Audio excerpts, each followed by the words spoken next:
I just feel like I've been around the block, ripping up fantasy stock, working around the clock. Look at the view from the top. Researching rookies a lot? No, I just be listening to pods. Yeah, one in particular, I'm just a messenger. Let me just pass on the rock. Browning, brunning, pruning, pronouncing ain't what he's doing. What he's doing is not losing, but infusing you with new things. And there's Dennis the Bennett, yeah. The man is a menace, yeah. Building a dynasty, some of the finest things. Promise you won't regret it. Sly as a fox, cultured in pop. Give him his props. Here is a thought, here is a box, and you cannot compare them at all. So don't even try. Careful with the news, but when you use a take, I take up Tony Fire. I mean Dyer, because anyone else is a huge mistake. Whoa, fantasy round table, fantasy round table, yeah. Fantasy round table. Come take a look at the crown, baby. Hey, fantasy round table, fantasy round table, woo. Fantasy round table. Come take a look at the crown, baby. Go. Hello and welcome to another episode of the Fantasy Football Roundtable Podcast. It is Tuesday and we are continuing our preview series. We are finally to the East, only two divisions left. Today will be the NFC East and we will get to them in a moment. But first, we do have some news. We're going to start with signings. Shortly after we were on last week, Darren Waller signed with the Carolina Panthers, probably an indictment of Jatavian Sanders. Von Miller has signed with the Dallas Cowboys, breaking my heart and my hopes of his return to Denver. Keenan Allen signed a one-year deal with the Indianapolis Colts, which makes a lot of sense since Alec Pierce isn't ready to go and they traded everyone else. And Najee Harris, perhaps the most interesting, a one-year deal with the New York Giants.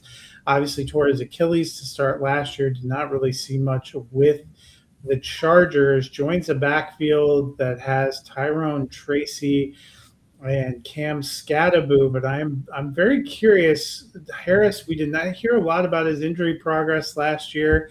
Haven't heard much from him this entire offseason. Had a less robust market, I think, last offseason than we thought he would have, only getting that kind of medium one-year deal and then not playing for the Chargers. Do you like the fit with the Giants? Well, they definitely need a big back for when Scattaboo gets his inevitable concussion. Him and Dart, both. Yeah, well, Najee's not going to play quarterback, so no, I think it makes sense. You have a veteran behind Scattaboo. Tyrone Tracy is still there, and he can, if Scattaboo goes out, Tracy can be the feature back with Najee being the short yardage guy. I think Scattaboo is exciting from the way he plays kind of perspective. But it does lend itself to him being injured because he's not as big as Najee Harris. If Najee had the speed and twitch that Scattaboo has at his size versus Scattaboo at 5'9", 5'10", 220 pounds, that would be better. But to me, it's a good depth signing. Eric Gray is going to be on the team as a return man. It gives them three top of the pecking order. Malik Neighbors is healthy. They do brought in Isaiah likely. It gives Jim Harbaugh maybe a little bit of that in New York. So I don't hate it. I'm not running out to get him on my fantasy team. I don't even think I'm going to try if I roster handcuff Najee either with him. So we had preseason week 1. All the teams got involved. You always have a lot of probably overreaction that isn't deserved. I thought there were some good early week performances. We saw Drew Aller. I thought he looked pretty good for the Steelers. All their quarterbacks did pretty well, but a couple of touchdowns, 10 of 13, 153. Ty Simpson looked pretty good for the Rams. I was excited to see Dazon Stribling, 7 for 63, seems like a positive sign. Were there any things that stood out to you in week 1? In my rookie drafts, he seemed a little bit of an afterthought. But I did pick up a couple shares of Jonah Coleman, and he didn't play a lot. But then Sean Payton come out and basically said, yeah, he showed us what he's been showing us in camp for 3 weeks. I don't really need to see anymore. So it feels like Coleman will be ready to slot in case the inevitable J.K. Dobbins injury pops up. So from a dynasty standpoint, I like that. I wouldn't expect Dobbins to be back after this year. So then you're looking at an R.J. Harvey, Jonah Coleman duo, which will be very reminiscent, I think, of the Alvin Kamara, Mark Ingram days in New Orleans. So that kind of bodes well. Where I probably wouldn't, like I said, handcuff Najee with Scadaboo. I don't think I'm a little warmer on the handcuffing Jonah Coleman to J.K. Dobbins, depending on the size of my rosters. I did like that. It looks like Kirko Chains is the de facto starter in Las Vegas.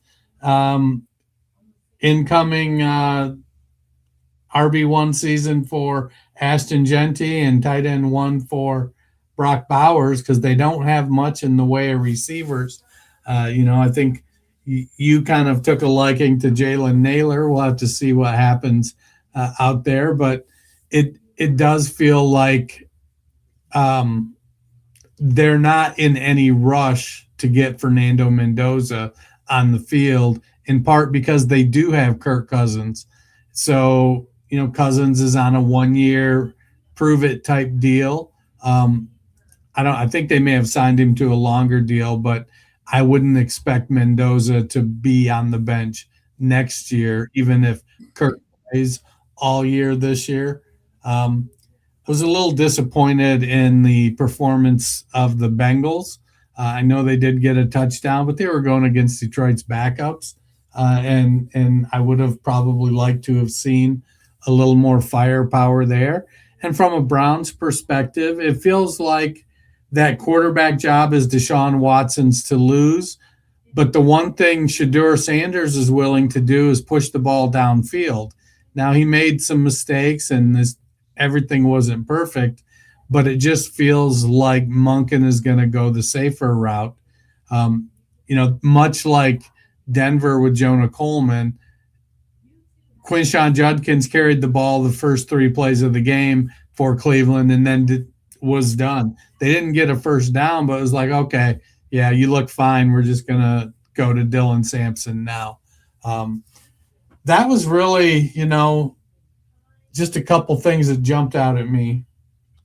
It's funny. I remember a time when Cincinnati never would have played their starters either. So I thought that was an interesting reversal. They start off so cold in the Burrow era, though.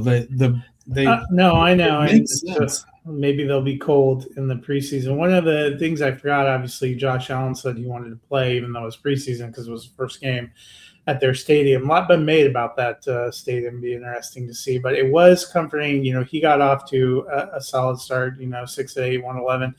I also like the connection early with DJ Moore. I'm hoping that we get to see that quite a bit. He had 3 for 61. Jalen Waddle didn't play. Only about half the seats in the new stadium can you actually see that connection. Yeah. I'll watch them online. Jalen Waddle didn't play.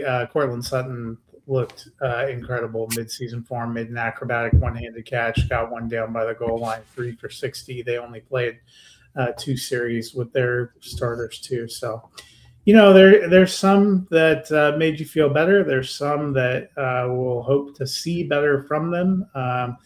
Probably this weekend, I would think, is going to be the best sample of starters they're going to play, because we don't expect anyone's starters or probably even their critical second teamers will play in week 3. But we may see. I know that Denver was talking about Bo Nix, Waddle, and J.K. Dobbins did not play in the opener, but they're expecting to see all of them for some period of time in this week 2 of preseason, which has kind of become the new week 3 dress rehearsal-ish time. So be curious to see what we get this week. Obviously, those are some highlights. Lowlights are always injuries, and I'm going to tick off a couple of key injury updates we've gotten. Jeremiah Love has an ankle sprain.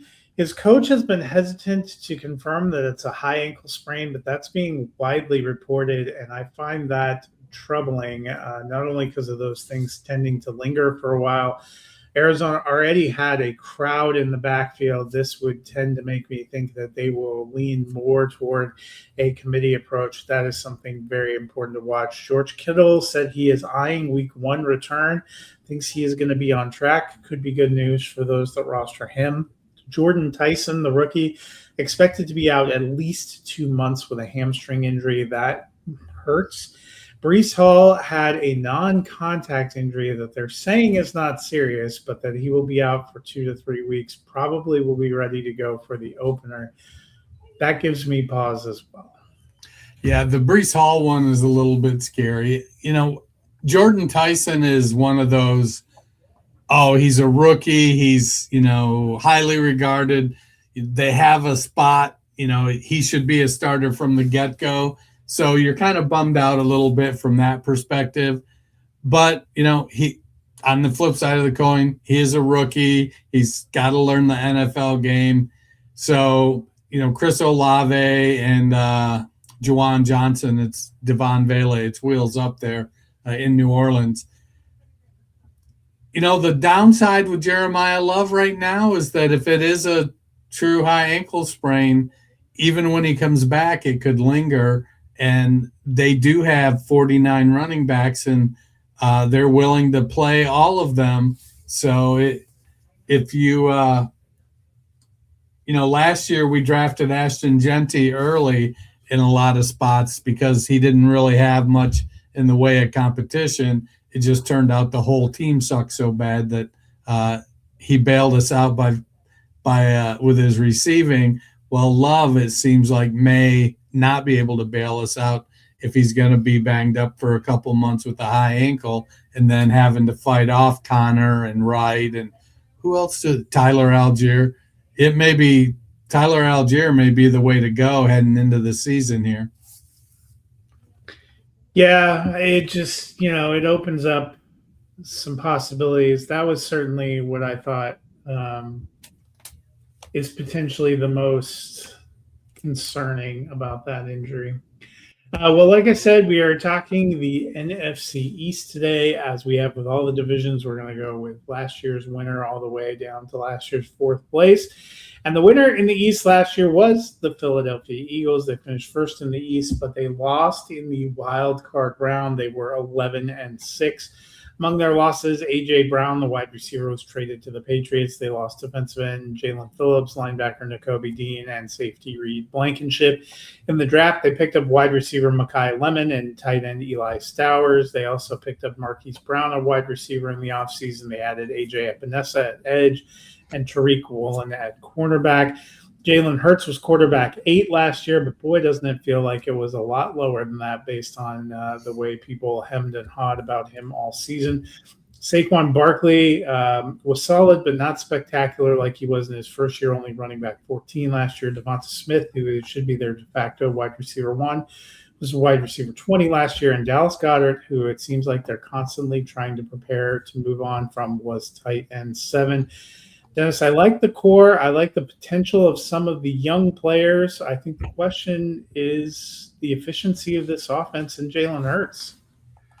Yeah, I don't think you can lose or let go of an A.J. Brown and expect, Mekhi Lemon and who the hell else did they bring in there? You just said it. Eli Stowers, and Marquise Brown to sort of step in and Wicks is the guy that I was trying to remember. I think it's great for Devonta Smith. He has been seemingly a little bit underappreciated. I think it's one of those things where, they throw those wide receivers up on a scale and Smith can never be on the winning side of the scale because he weighs 13 pounds. but the guy's a player. He goes out there, he gets it done. He was wide receiver 20 last year. He's going off the he's ranked on Fantasy Pros wide receiver 13 this year. Dontavian Wicks, wide receiver 69 in the rankings. Marquise Brown, I think, is in the hundreds. And Mekhi Lemon, wide receiver 44. I'm a little concerned that they're going to lean heavily on the running game. They've been talking up Tank Bigsby. Bigsby is coming off RB 53, and you got Saquon Barkley at RB 9. Another new offensive coordinator and this one is knows what he's doing. Air quotes. Let's see how that goes. Dallas Goedert, he's ranked at tight end 14. It feels like he's the number 2 receiver on that team until Mekhi Lemon can earn more targets. So right now it's a pretty narrow focus. The funnel is Saquon Barkley, Devonta Smith, Dallas Goedert. And I think I wouldn't be surprised to see Jalen Hurts rush a little more this year. I like the team. I think they're in a good spot. Dontavian Wicks is the wild card. He always seemed to – he was the wide receiver 4 in Green Bay since that couple seasons when they drafted 40 wide receivers. And whenever he got an opportunity and he had to step up, he always did. So I'm interested to see, can he fulfill that wide receiver 2 role, or is Lemon going to take that away and he'll slide back down to the wide receiver 3 on a team that doesn't really throw enough to consistently make the wide receiver 3 a fantasy asset? Yeah, and I think there's definitely questions about, can their offense take a step forward or look a little bit better with Sean Mannion? They've had a revolving door at offensive coordinator there for a few years. And, some have had more success than others. And I think the other question that I have is, which version of Saquon Barkley are we going to get? Because he was available last year. It just wasn't as efficient and as magical. And I think the year prior, because of how explosive and efficient and magical he was, it kind of covered over some of those warts and flaws that you sometimes get in the Jalen Hurts game. And I think Philly is hoping for a better Saquon Barkley season, and that may cover some things over for them. I still think they're probably in the mix for the playoffs. They could win the division, wouldn't shock me, but there is actually a team that, I wish I knew how to quit them, that I think may have a better shot at that. Second place last year was the Dallas Cowboys. They were 7-9-1. They did not make the playoffs. Among their losses, Jalen Tolbert left for Miami. Jadeveon Clowney, Peyton Turner, and Dante Fowler Jr. left from kind of their pass rushing group. This offseason, they added Caleb Downs in the draft at safety and signed P.J. Locke from Denver. They added Von Miller, as I mentioned, and Malachi Lawrence on the line. They added Dennis's favorite MVS at receiver, but they didn't need a lot of pieces on offense. They wisely brought back Javonte Williams, who was running back 12 last year. Dak Prescott was QB5. CeeDee Lamb, who missed some time with injury, was wide receiver 22. George Pickens, wide receiver 5, was thriving there. Signed his franchise tender, could be the last year for him there. We shall see. And Jake Ferguson was tight end 5. I don't think I've ever had questions about the ability of this offense to produce. If they can get their defense to be a little bit better, this Cowboys team, I think, could make some noise in the East.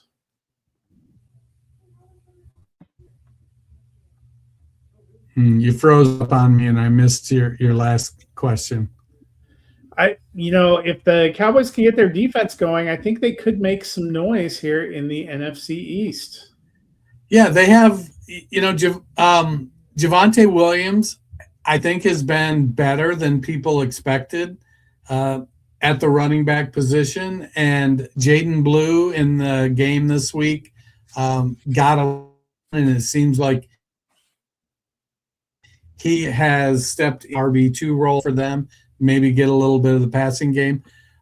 I do think we'll see a reversal of fortunes for CeeDee Lamb and George Pickens. They're both ranked in the top 10.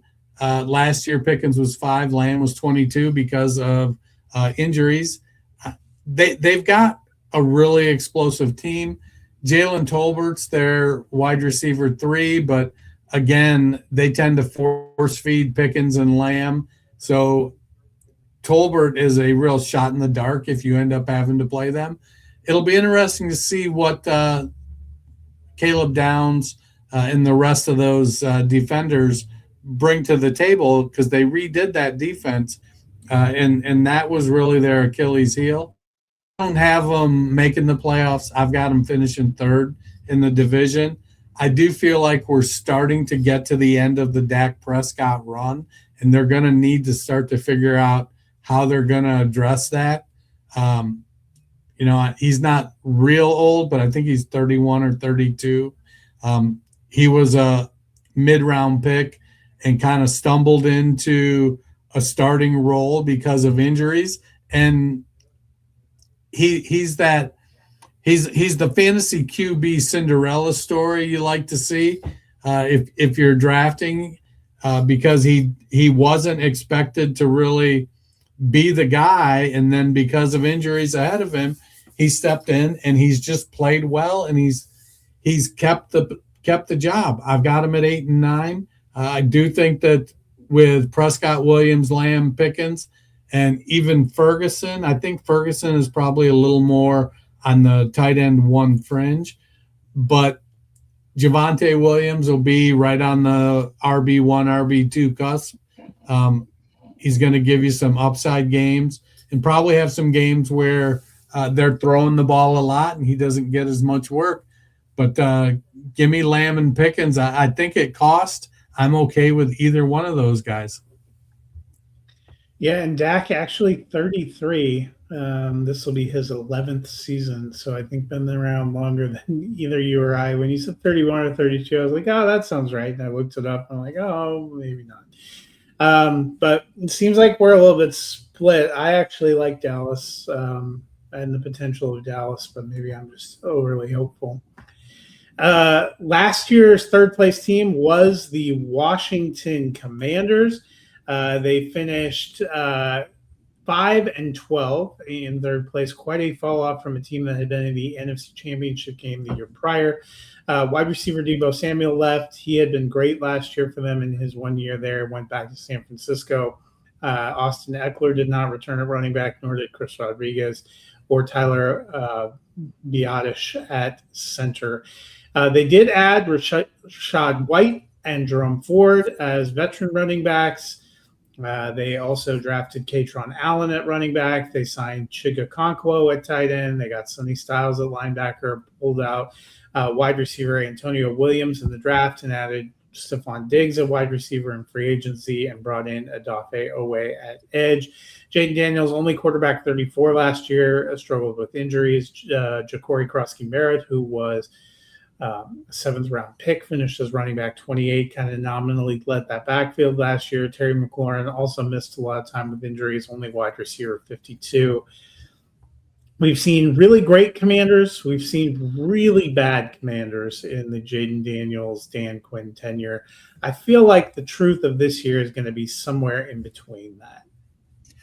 Yeah, they're going to need to definitely find consistency. I've got him finishing second. Jaden Daniels I think he's a bona fide star. He can run the ball really well, but he looks to throw. He's got a good arm, and him and Terry McLaurin have a real good chemistry. But, last year McLaurin had injuries as well. Their depth chart at wide receiver improved with the signing of Stephon Diggs. And then it comes down to right now, after McLaurin and Diggs, you've got Luke McCaffrey, Jalen Lane, Treylon Burks, and Antonio Williams and De'Ami Brown all kind of fighting for who's going to be that third wide receiver. I don't know that any of them will end up being fantasy relevant, in part because Chiga Okonkwo is a very good receiving tight end. But what's going to happen at running back? They put Jerome Ford, who they signed in the offseason. They just put him on IR. The expectation is he's probably going to be headed for I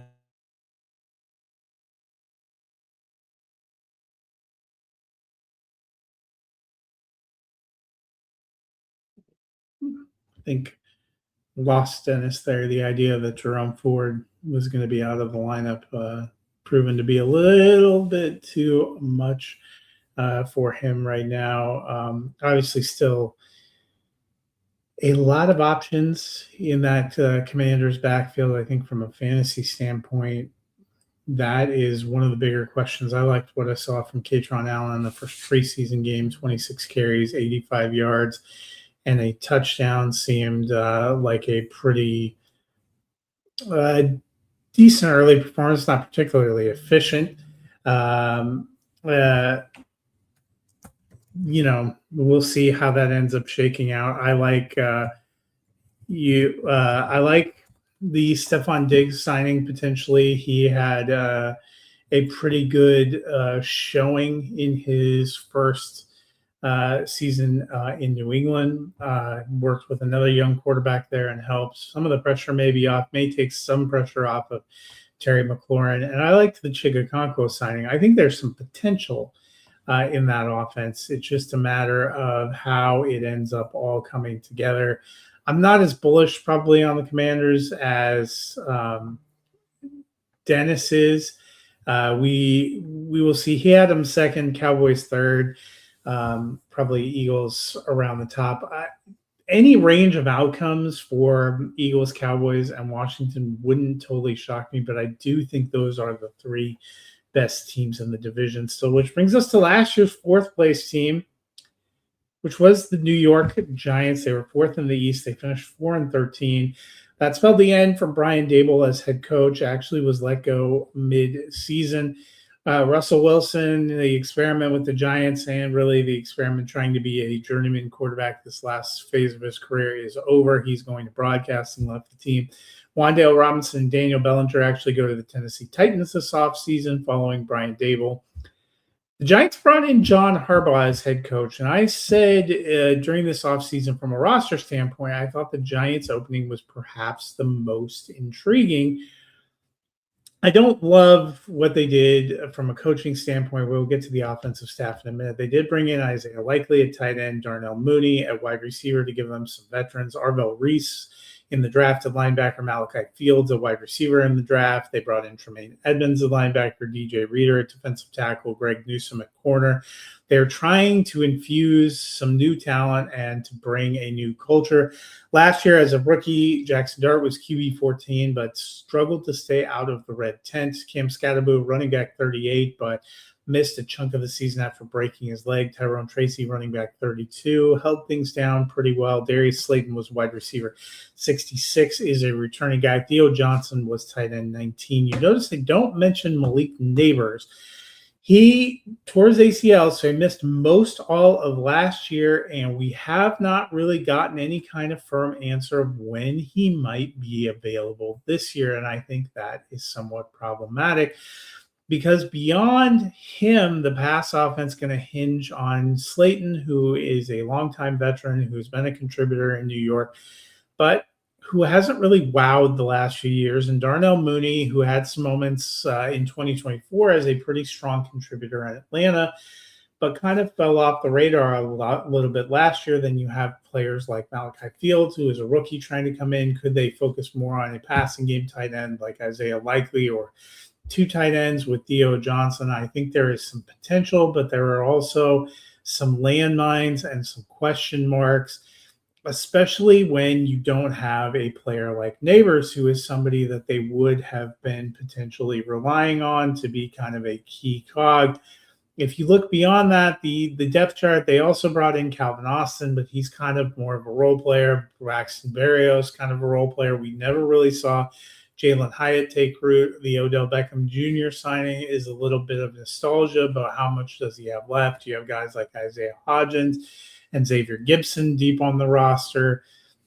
how much do they have to potentially contribute? So I think there are questions, but my biggest question for the Giants is this offensive coaching staff. If I was to put together the ideal offensive coaching staff, none of these guys would probably be in these positions. They hired Matt Nagy to be the offensive coordinator, and that was a real struggle the last few years in Kansas City with him running that offense, and in his last years at Chicago. Before that, Greg Roman as the senior offensive assistant. We've seen him work alongside John Harbaugh and Jim Harbaugh before, kind of an older kind of offense that hasn't always been dynamic or working. Brian Callahan is the passing game coordinator and quarterbacks coach. Didn't see a lot of great development with Cam Ward or Will Levis during his time in Tennessee. Didn't even make 2 full seasons there. I have some questions about that being the group to lead. We also have some questions about durability and the ability to protect himself for Jackson Dart. And when those questions came up, week 1 of the preseason, he takes a big hit, ends up in the red tent being looked at for a concussion. I think those are questions, reckless nature. They did bring in Najee Harris, as we mentioned at the top, to potentially add to this backfield. I like some of the talent they brought in on defense. Could they be an upstart kind of team that could work its way into a playoff picture? Possibly. But I'm just not bullish on this Giants team, either on the field or in fantasy. I think we're going to have to be a little bit cautious. Jackson Dart doesn't seem like he's profiling as a guy who can be the guy long term. Those are some injury questions. Preseason didn't do anything so far to dissuade us from that. I'm not loving the staff and the direction he's getting. So the Giants, a team that I would urge a little bit of caution about. I know a lot of people wanted to get fired up by the John Harbaugh of it all, but you would say those Ravens teams, even with a very talented passer like Lamar Jackson, struggled with injury issues and underperformance the last several years. That's one of the reasons he's not in Baltimore anymore. And there was a lot of potential on this Giants roster, I thought, for the right person to come in and maybe work their magic. I don't know if this assembled staff is the right group to work their magic. We will see how it goes. But for me, the Giants are still a 4th place team in the NFC East. That's going to do it for us today. A little bit of bad weather where Dennis is, so he got knocked offline by a storm. We will look to see him when we are back together next week when we have our final division. We will be back next Tuesday talking AFC East, the last of the divisions, and then the week after we will talk a little bit of fantasy redraft positions, and then we will start doing previews on our playoff picks. Looking forward to diving back into the season, but until then, you guys enjoy week 2 of the preseason.